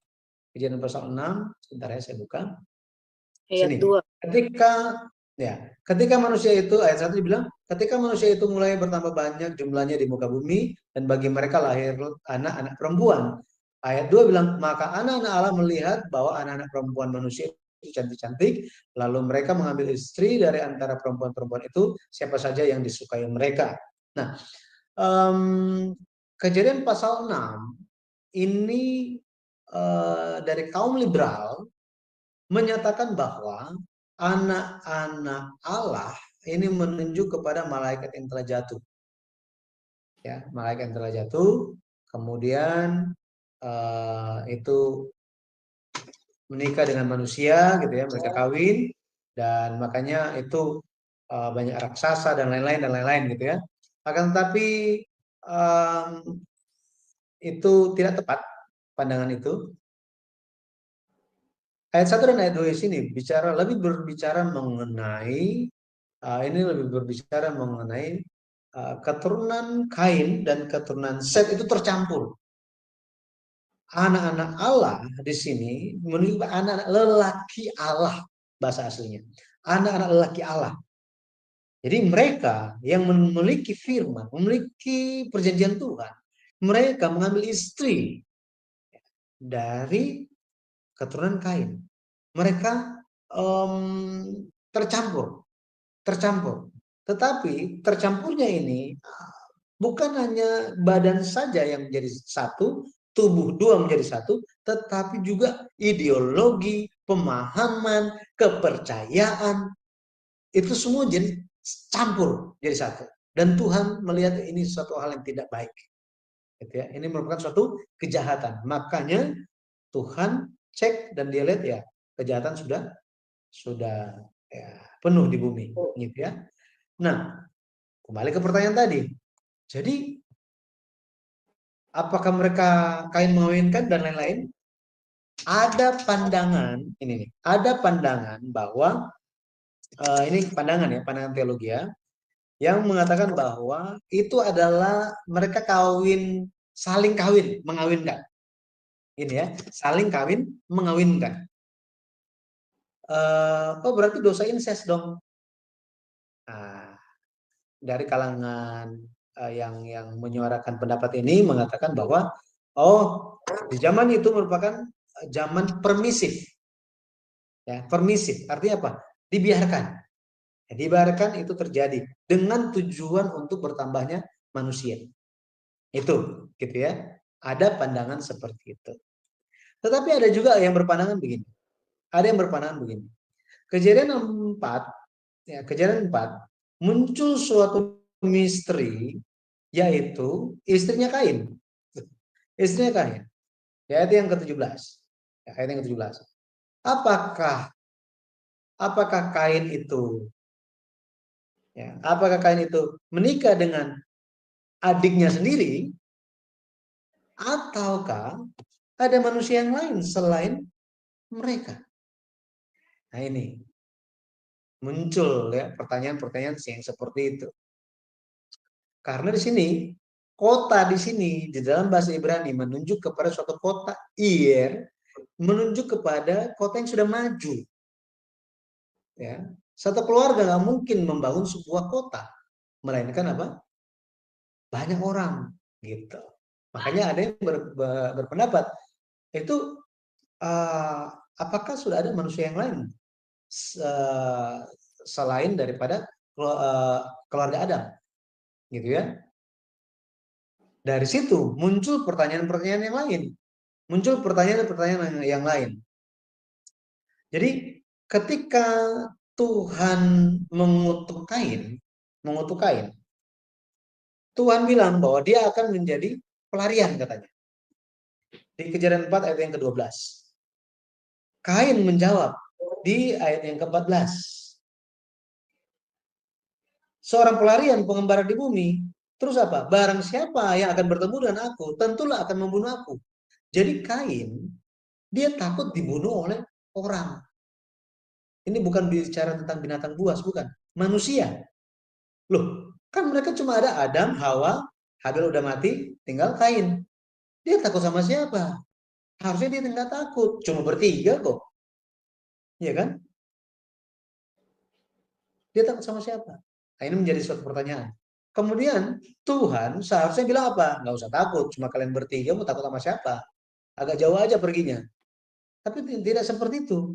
Tuhan bilang apa? Sekali-kali tidak. Barang siapa yang membunuh Kain akan dibalaskan kepadanya 7 kali lipat. Nah, kemudian Tuhan menaruh tanda pada Kain supaya jangan dibunuh oleh barang siapapun yang bertemu dengan dia. Dari sini Tuhan setuju bahwa apa? Kain bisa saja dibunuh kalau ketemu dengan barang siapapun. Makanya dikasih perlindungan, satu tanda untuk dia itu dilindungi, gitu ya, supaya dia tidak dibunuh. Muncul pertanyaan, apakah ada manusia yang lain pada waktu itu? Muncul lagi pertanyaan. Jadi saya nggak menjawab, Ibu, saya cuma kasih pertanyaan lagi. Ya. Di ayat yang ke-22 dikatakan, Zila juga melahirkan anak, yakni Tubal Kain, bapak semua tukang tembaga dan tukang besi. Jika ada manusia pertama, berarti semua pelajaran sejarah dunia yang kita pelajari selama ini gugur semuanya. Karena nggak ada yang namanya zaman batu, langsung lompat ke zaman tembaga dan besi. Jadi, apakah Adam itu manusia pertama atau bukan? Amin. Adam adalah manusia pertama. Jangan aku ragu, Adam adalah manusia pertama yang menerima nafas hidup dari Allah. Ya, dia adalah manusia pertama yang menerima nafas hidup dari Allah. Maka siapakah istrinya? Siapakah yang lain itu? Ya, saya juga nggak kenal itu datang dari mana Ibu. Itu ya. Saya hanya sampaikan apa yang ada dalam Alkitab, ada yang menjadi pertanyaan seperti apa ya. Seperti itu. Jadi Adam adalah manusia pertama yang menerima nafas hidup dari Allah. Ya, seperti itu Ibu. Oh ya, baik. Baik, Pastor. Terima kasih. Wow, luar biasa, percakapan yang luar biasa. Kalau orang yang mau belajar firman Tuhan ini akan detail ya, akan bertanya ini. Dulu juga saya sama. Saya mengira bahwa pembuatan Batrah itu umur sekitar 120 tahun ya. Karena di gereja saya waktu saya sekolah di New York ini juga mengajarkan hal yang sama.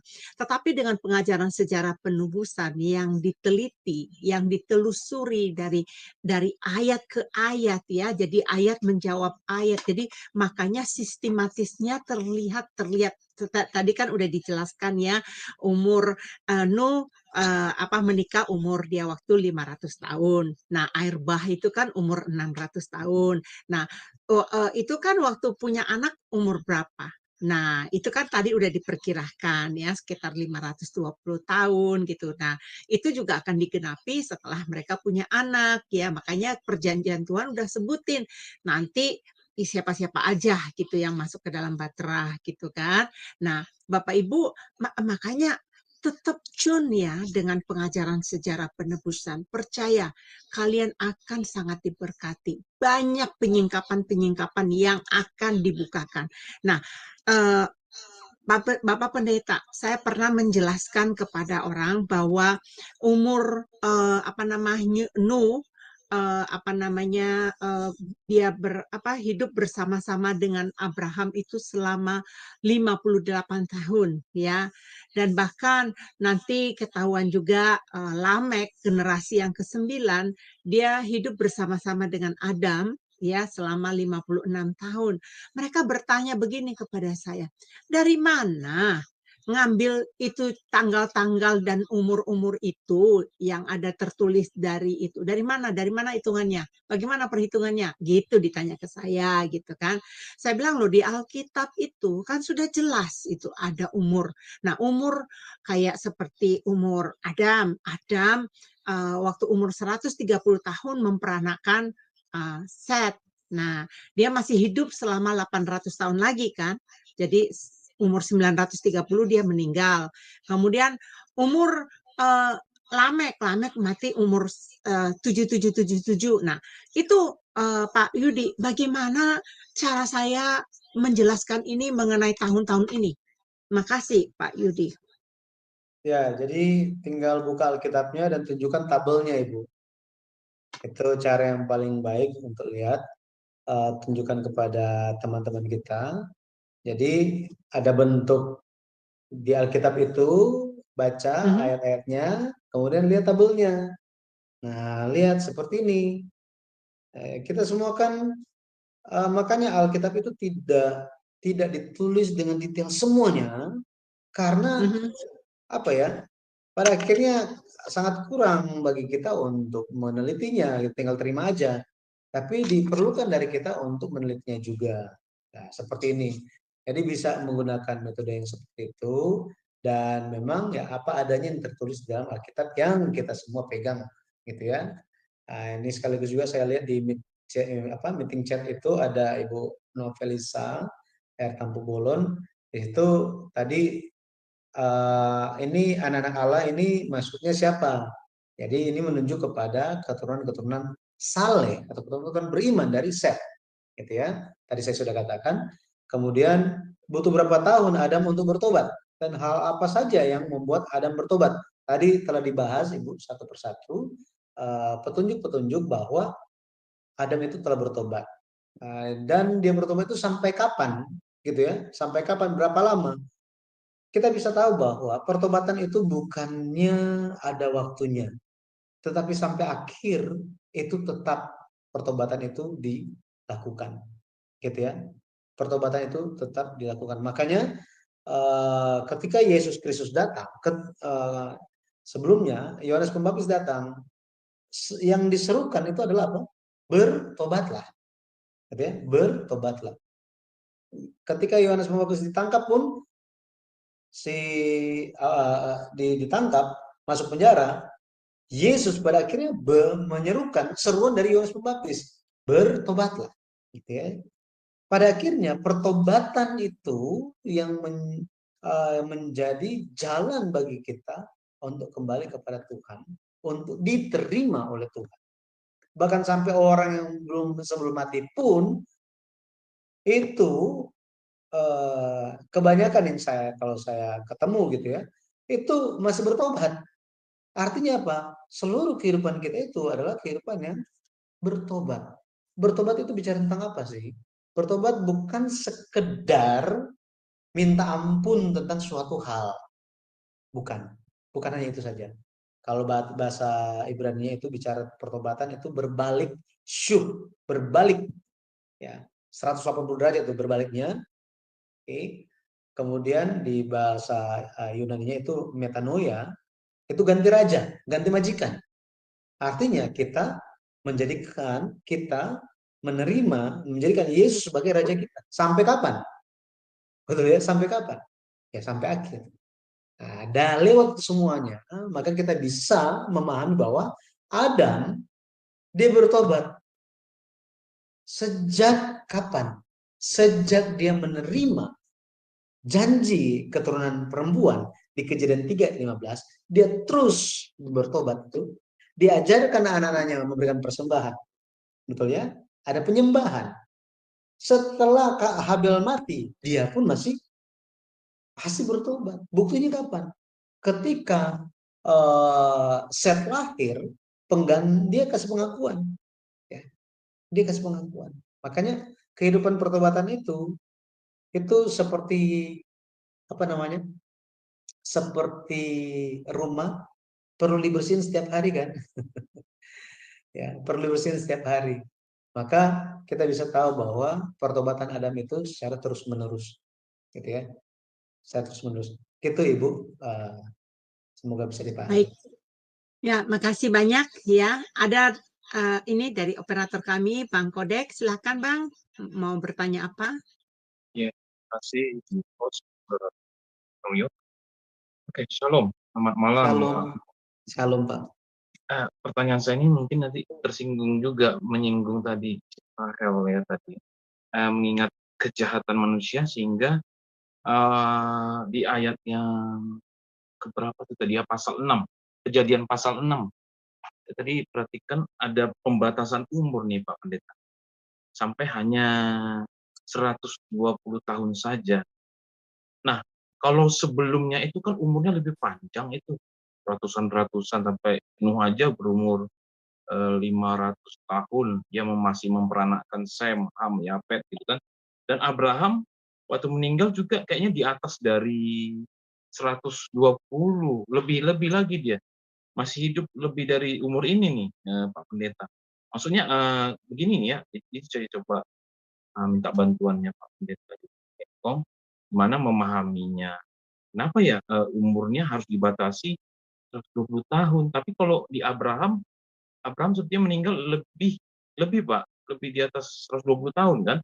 Nah, kedua Pak, maknanya apa nih bagi kita zaman sekarang ini? Maksudnya kenapa sih Alkitab dari Beresit ini atau kitab Genesis atau Kejadian ini membuat umur-umur ini berbeda-beda gitu Pak. Artinya kita harus belajar apa gitu.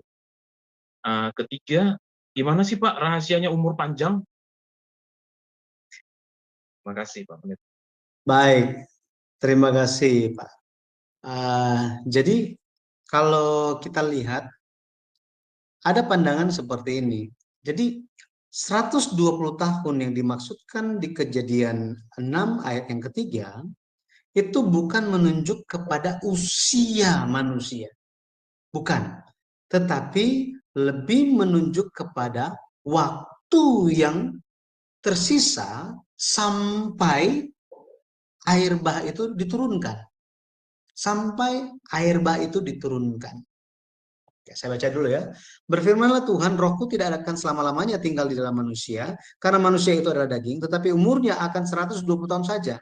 Maka ini secara konteks penghakiman, jadi setelah ini muncul pesan atau perintah untuk membangun bahtera. Setelah itu air bah terjadi.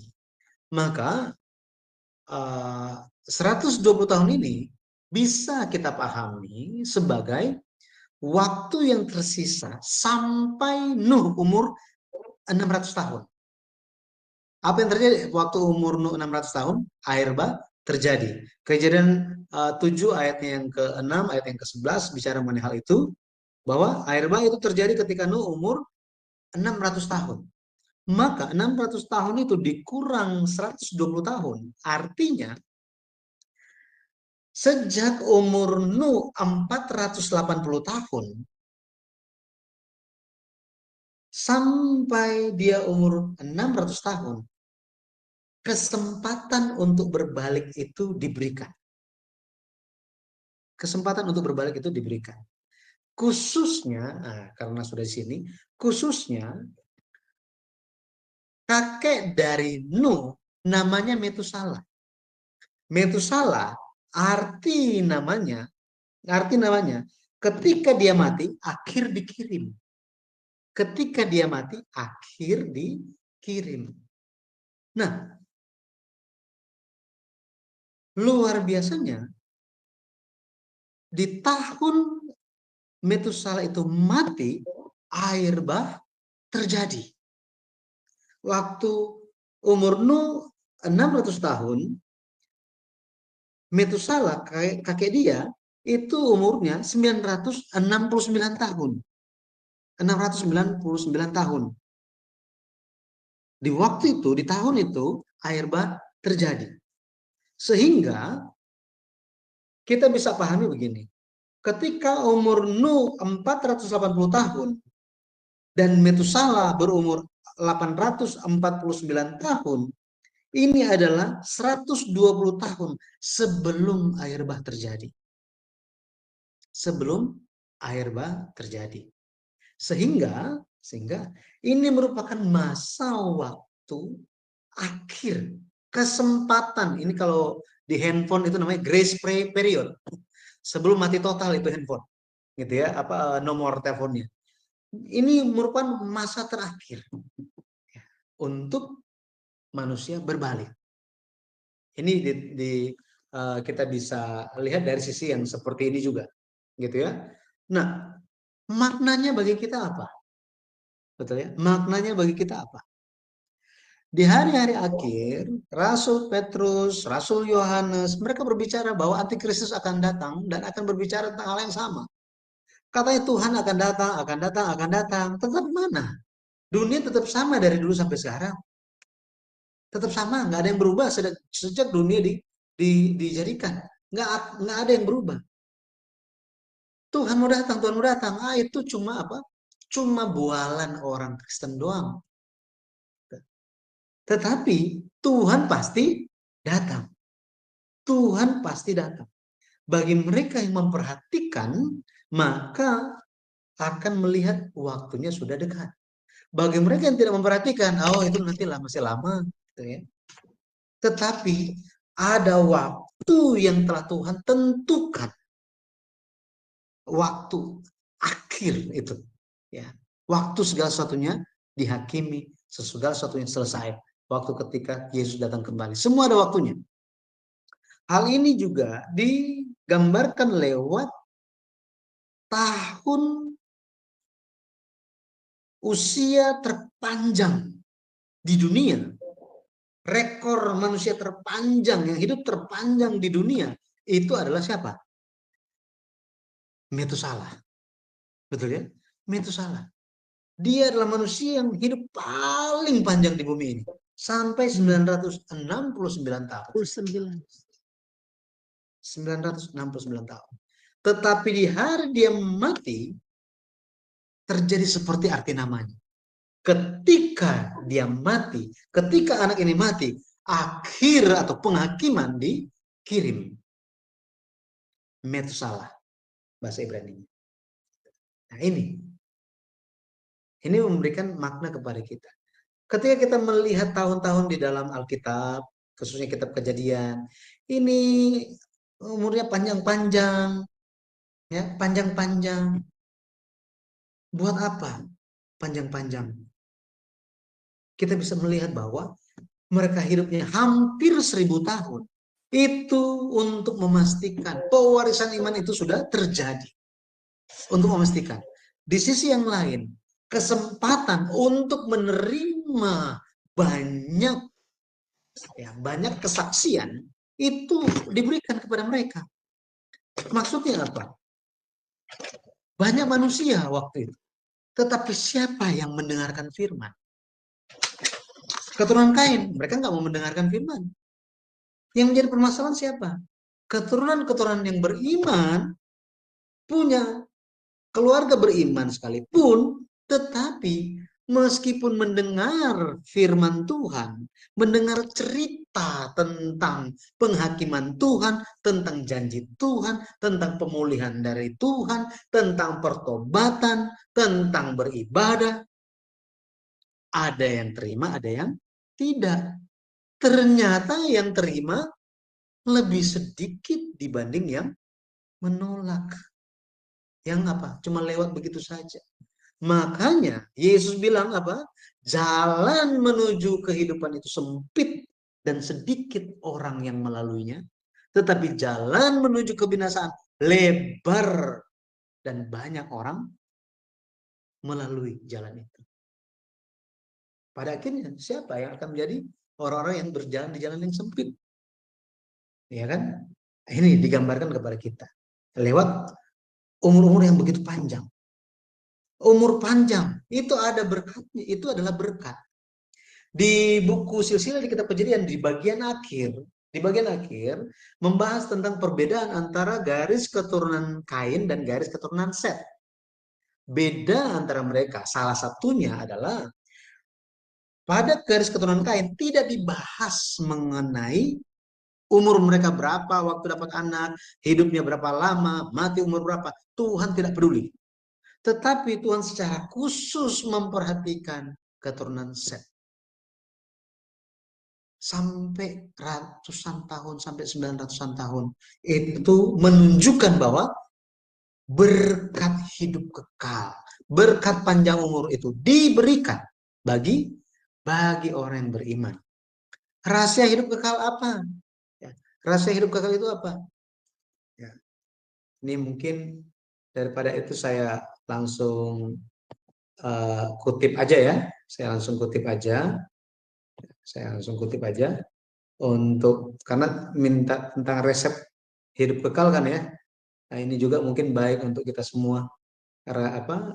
Resep untuk hidup kekal menurut Alkitab itu apa sih? Kita lihat ya, bentar saya cari. Oke. Ya.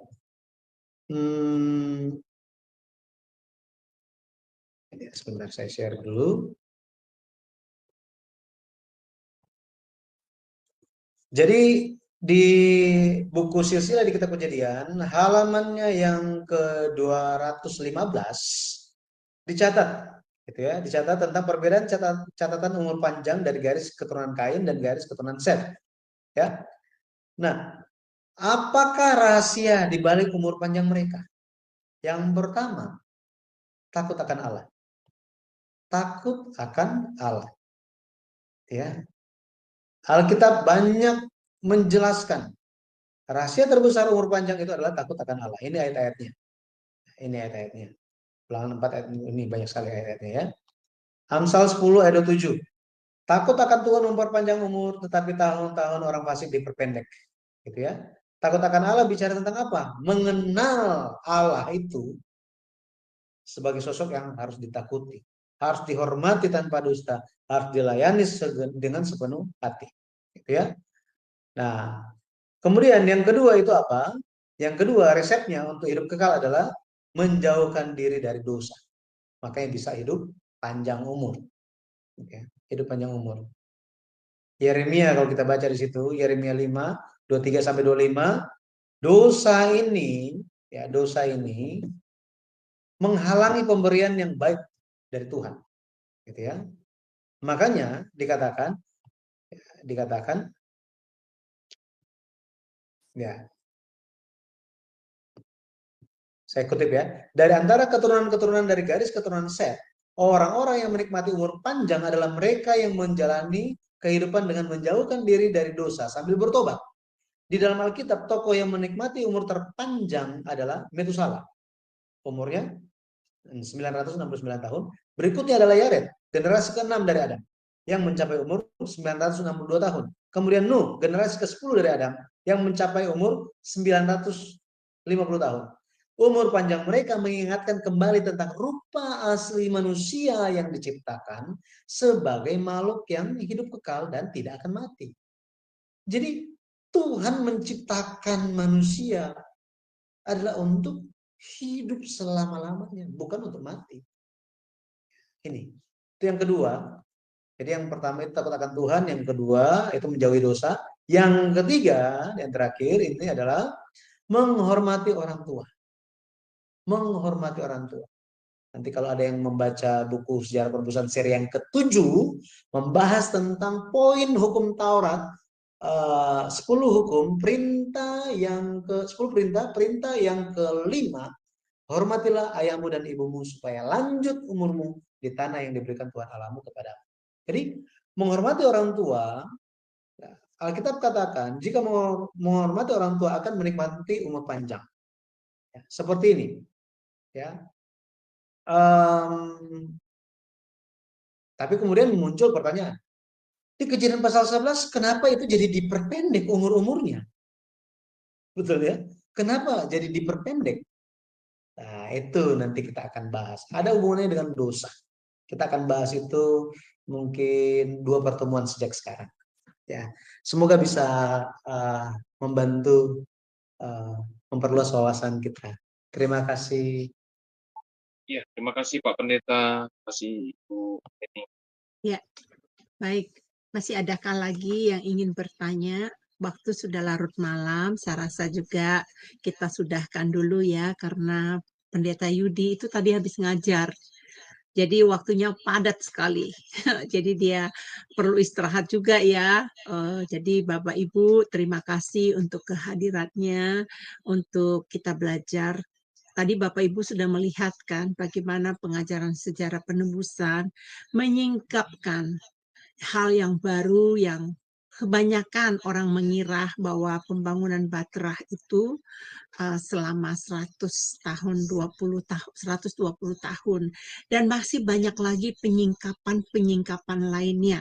Seperti yang dikatakan tadi Pendeta Yudi, nanti 2 minggu lagi, ya setelah 2 kali pertemuan lagi, ada pelajaran lain.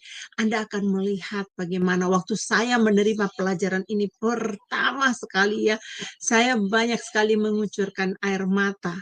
Bukan karena sedih, tapi saya terharu sekali. Rupanya saya selama ini menjadi orang Kristen, ya banyak nggak tahu karena saya ke gereja tidak diajarkan hal-hal sedetail ini. Nanti yang dikatakan di buku-buku sejarah penebusan yang dikatakan bahwa penyingkapan pertama di dunia. Nah, di dunia loh. Ya, makanya saya salut sekali dengan pengajaran sejarah penebusan. Buktikan teman-teman, buktikan. Kalau Anda tidak belajar, Anda tidak akan membuktikan. Nanti buktikan sendiri. Nanti baru Anda tahu, oh iya, ternyata. Nah, Sister Rachel sudah ada di sini, di tengah-tengah kita. Dia sampai sekarang, dia bilang, waduh saya nggak mau mundur. Saya lagi terus belajar. Kenapa? Memang harus pakai sudut sejarah penebusan untuk kita memahami. Bapak Ibu, Anda tetap di gereja masing-masing. Saya berbicara begini bukan mengajak Anda untuk pindah ke gereja kami, bukan.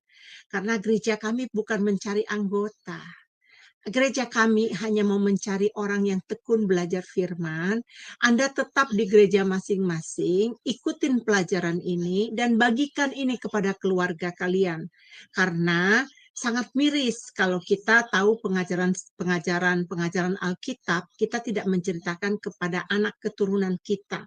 Makanya tadi Pendeta Yudi berkata, sebulan sekali dia pergi ke Malang, karena di Malang akan dibangun gereja gereja kami akan dibangun, buka cabang di sana.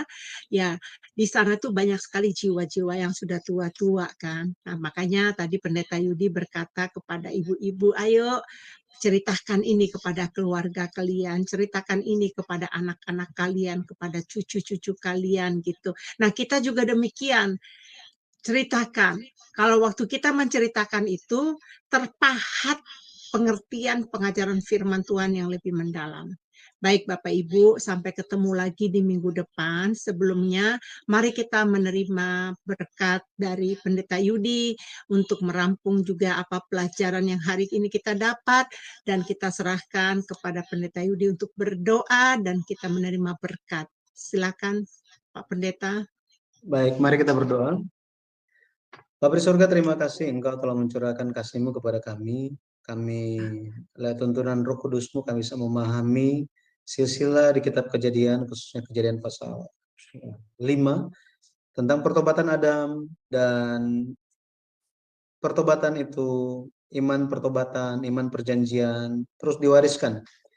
Bahkan sampai kepada kami hari ini, kami percaya bahwa pertobatan merupakan suatu jalan untuk kembali kepada Tuhan, dan pada akhirnya Engkau akan mencurahkan berkat dan kasih karunia-Mu kepada kami. Ketika kami masih hidup hari ini, kami percaya karena kasih karunia Tuhan bagi kami, dan ada tugas bagi kami untuk menyampaikan keselamatan, pekerjaan penebusan yang Yesus Kristus lakukan kepada banyak orang. Bapak terima kasih, kiranya tugas kami terus bisa menjalankan pewarisan iman ini secara terus menerus kepada orang sekitar kami. Bapak, tolong kiranya Engkau yang menyertai dalam pelayanan di channel YouTube Shema Adonai ini. Biarlah Bapak Engkau yang menyertai, memberikan kekuatan kesehatan bagi setiap pengerja, setiap operator, dan juga orang-orang yang melayani. Biarlah Bapak Engkau yang menjaga mereka, kehidupan mereka, dan juga keluarga mereka. Lebih lagi ya Bapak, segala hal yang dilakukan memuliakan nama Tuhan saja, dan hal-hal yang dimintakan dalam doa Engkau yang akan mengabulkannya.